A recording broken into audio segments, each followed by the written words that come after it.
Дихан Әбілов атындағы көпшілік кітапхана Рухани қазына 2021 онлайн фестиваліне балаларға арналған үздік кітапханалық онлайн жоба 2021 номинациясы бойынша қатысып отыр. Биылғы жылы ұлттық академиялық кітапхананың ұсынуымен, президентіміздің қолдауымен балалар мен жасөспірімдердің кітап оқуын қолдау жылы деп жарияланды. Бұл шешім балаларды бүлдіршін кезінен бастап оқуға баулу, болашақта саналы ұлт болып қалыптасу жолындағы кітапхана жұмысына жаңа серпін деп білеміз. Сондықтан президентіміздің кітапханаларды жаңаша дамыту жөніндегі тапсырмасын зор құрметпен қолдаймыз, іске асырамыз. Мекеме 3 арнайы жоба бойынша қызмет атқарады. Олар өлке әдебиеті мен мәдениеті, кітапхана аймағын кеңейтеді, балаларды кітаппен достастыру. Біз кітапханамыз үшін үлкен маңызға ие балаларға арналған жобамызды ұсынып отырмыз.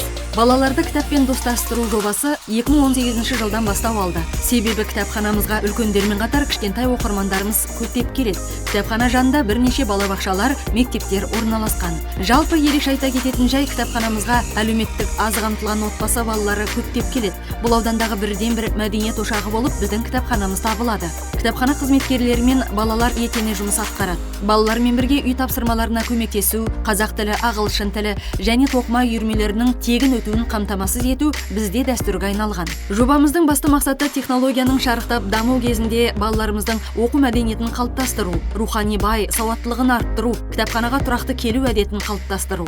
Бұл жоба аясында көптеген шаралар атқарылды. Айта кететін болсақ, балаларды кітаппен достастыру тақырыбында аудио ертегілер дайындалды. Балалар жазушыларының мерейтойлы кітаптарын оқырмандар назарына ұсыну және балалар қаламгерлерінің шығармаларымен таныстыру, ұлы ақын Абай Құнанбайұлының 175 жылдығына орай Абайды оқы таңырқа онлайн оқулар, қара сөздерін оқу, талдау жасау, жергілікті ақын жазушылардың шығармаларын кеңінен насихаттау мақсатында ертістің еңселі ұрпақтары атты тұрақты айдарлар үздіксіз балалар оқуын жақсарту бағытында жүргізілді. Өлеңдерді жатқа оқып, сүйікті әңгімелерін талқылады.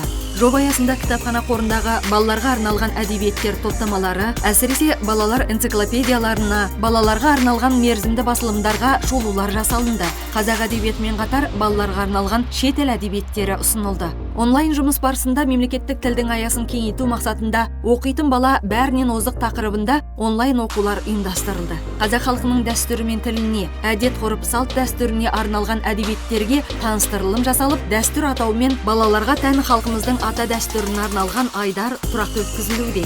Кітап пен отбасы, менің ең жақын достарым акциясын балалар ата-аналарымен бірге қолдап, шараға белсене қатысты.